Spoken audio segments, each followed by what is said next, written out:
Wow, that could be sketchy. Right off the bat, I am just flirting with disaster here. It could roll over into that water. Not sure if it's going to do it because we don't have the weights in the... Oh, what am I talking about? Look at that. Like it was nothing. Drop through. Oh, man. We might go in the water.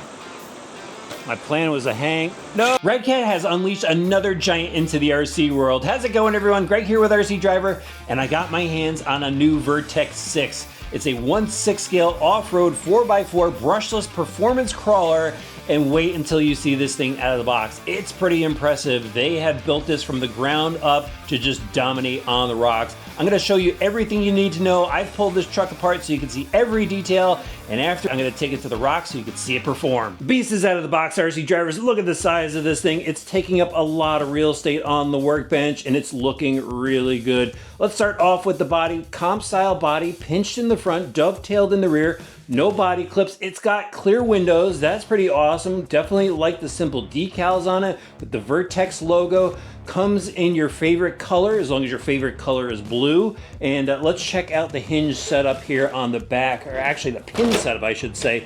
So it's a locking pin. It turns and locks in, and then you turn it upwards, nope, downwards.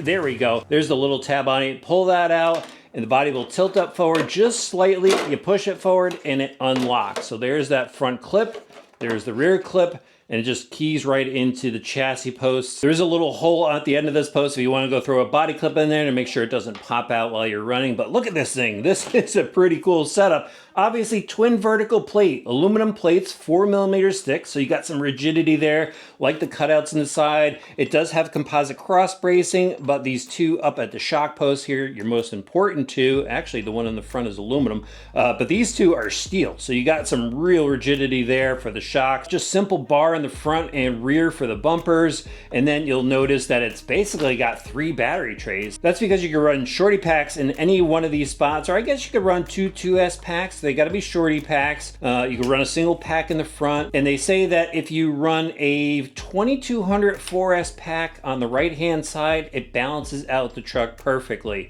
So I don't have that size pack. I got a 4200 pack I'm gonna drop in here. The receiver box, it's mounted to the front battery tray, and it's pretty small. It's got a small receiver in there, luckily, but like that, it's just clamped down. It's not a waterproof receiver case, but yeah, number of shock mounting locations, so you could adjust shock positions.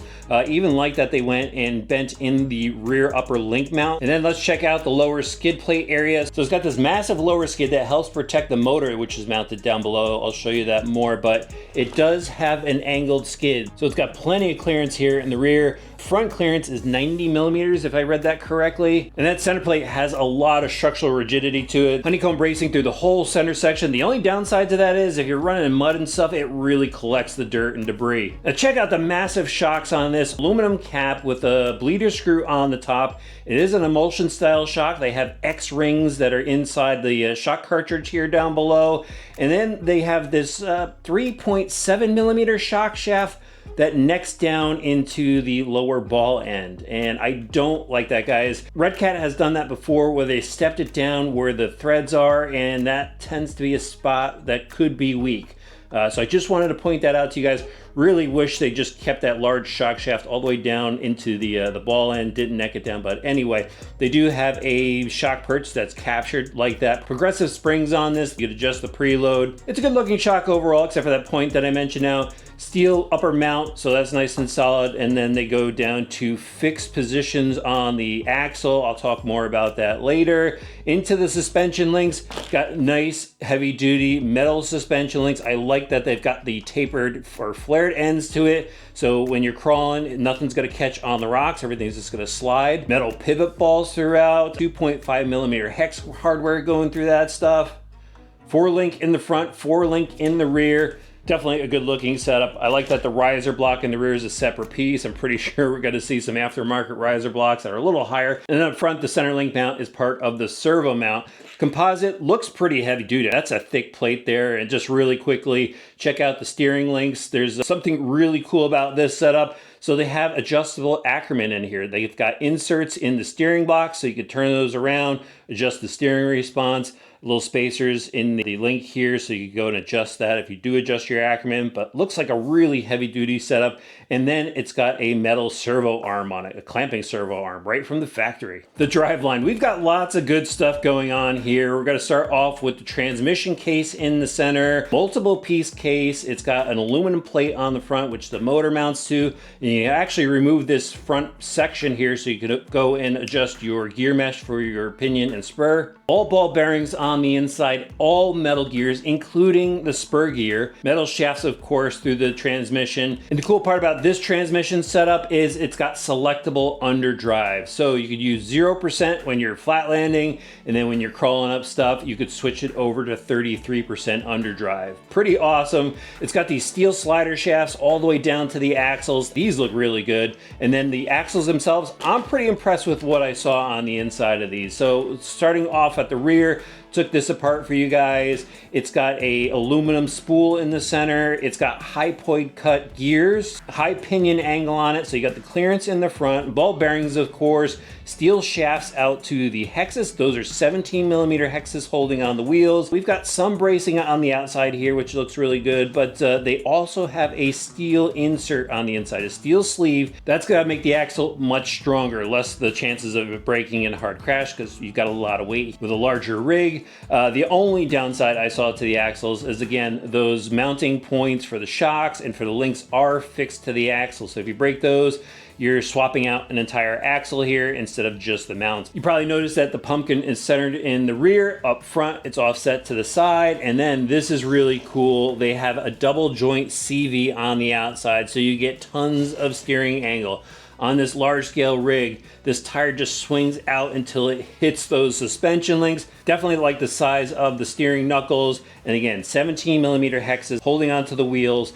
The only downside to this, guys, is I literally had to go get my automotive tools, my 17 millimeter socket with a wrench to break this free. They must have put this on with an impact. It took a ton of leverage to get it off. They do have caps inside the box to go and cover this up, but I'm just gonna rock it as is. Actually, let me talk about the tire since I forgot about that during the suspension talk. Look at this tire, really good looking tire, nice soft compound, really good looking lugs on this, nice soft insert on the inside. It is a B-lock style wheel, 2.9, so you could go and rock aftermarket tires on this if you want to, like the little extra blue decal on it just to add some detail to it, but really good look to the wheel and tire setup out of the box. Let's talk electronics next. So you have a 972 ounce-inch servo, large scale servo in the front. It's got this metal center section to it with the Redcat logo etched into it. All metal gears on the inside, waterproof and dustproof, of course. And then moving back, you're gonna notice that there's no speed controller. That's because they worked with Hobbywing to put a 2-in-1 FOC setup in there. There is the motor tucked away underneath, so you get that low weight up front, so it's going to help this rig handle better. Speed controllers obviously incorporated into the end cap. It's an 1800 kV motor, 4269 size, and it is programmable with the optional card. And then it's got a small receiver tucked away inside, multi-channel, and there's your selector servo for your overdrive transmission. It's micro servo. Finally, what else comes inside the box? You get the Redcat RTX 4C transmitter. This is a multi-channel 2.4 gig. You're gonna need 4 AA's for that. You get an extra battery strap just in case you run into dual pack setup. Instruction sheet, and there's your tools and those caps that I mentioned before. And it looks like they already got some option parts. These are the axle weights for it. So these hang on the front axle. They've got slugs so you can increase the weight if you want to. Just the hangers by themselves are 97 grams. And then if you throw in the slugs, it's 141 grams. So I might throw these on while I'm on the trail, but they say that the rig handles well without it, but there's of course certain situations where you may want to install these. So the Vertex 6 looking pretty impressive so far. I threw my Axial SCX6 up next to it, and the SCX6 does look much larger, but a comp rig, it's the bare minimum of what you need to perform on the rocks. This thing does look huge next to the Fusion, the Ascent 18. I'm excited to see another large-scale vehicle come out into the crawling world. Now we just need to see it perform. It's been a while since I've been to this spot. Love it for RC crawlers. It's going to be perfect for the Vertex. So many rocks to challenge this beast. Let's get to it. Just getting right into it, going for the big incline. Well, that was absolutely nothing for this rig. Wow, that was pretty cool. I'm used to bringing 10 scale rigs here, and yeah, there's definitely lines that need to be scouted out ahead of time. But this thing, oh boy, it's just gonna go anywhere, I think. Wow, that could be sketchy. Right off the bat, I am just flirting with disaster here.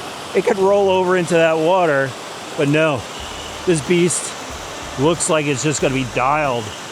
So I'm on 3S right now. It's got some speed on 3S. I was gonna throw a 4S pack in here, but I had to change out the connectors. Had a couple 3S packs with XT60s on it, so I brought those instead. Look at this, guys. I can't do this with a 10 scale crawler, even a comp crawler.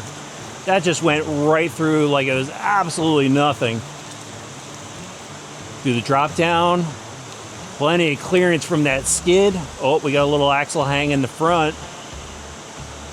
We're walking it. We're walking it. Oh boy. Oh man, my first roll. Okay, we're good. I mean, that was a pretty crazy angle to be on, but look at this. I can't do this with a 10 scale. Let me back out of it. Just gotta get this front end over. There we go. Really hard to do that. I think I've done that with one 10 scale through that spot. Nice smooth crawl out of this system. Drop it down. Nice drag brake action. I mean, this is right out of the box, guys. Look at that suspension, all twisted up. It's looking so good. A little slip from the tires. I mean, the tires are brand new too. Not even broken in yet. All right, Vertex 6, let's see what you got. Look at that incline. Not sure if it's gonna do it because we don't have the weights in the, oh, what am I talking about? Look at that, like it was nothing. Oh, so good. Just love the rock formations here. Really something cool to look at while I'm driving.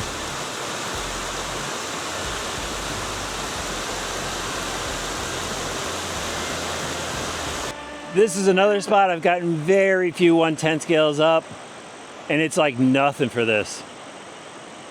Just taking it nice and smooth. Wow. Really enjoying the drive with this thing. Show you a little speed on 3S. That's full throttle. So that's definitely gonna walk away from you on the trail. I still think it has plenty of speed to pop over some ridges here. All right, I think I got a line picked out here. This could get really sketchy again. I've got to straddle this rock here sideways. I don't know if I came in at the right angle, but just gonna walk the front end. See if I can grab that rock there with some tire lug. Oh, guys. Actually, I didn't think this all the way through. Wow. Okay. We got some good control.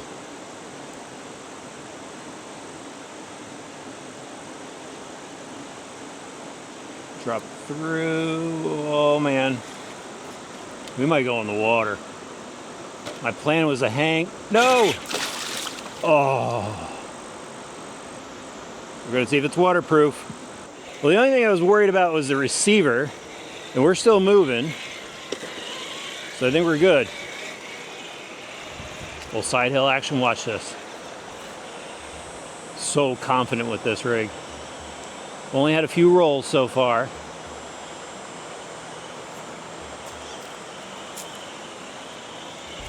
I gotta do some upgrading on the trail. I gotta try out these front knuckle weights.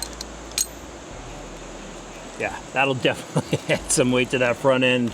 Probably just what it needs. All right, got the knuckle weights installed. And just look at the suspension work. Keeping this truck nice and level. Look at, oh, that angle's perfect. Look at that. Oh man, so good.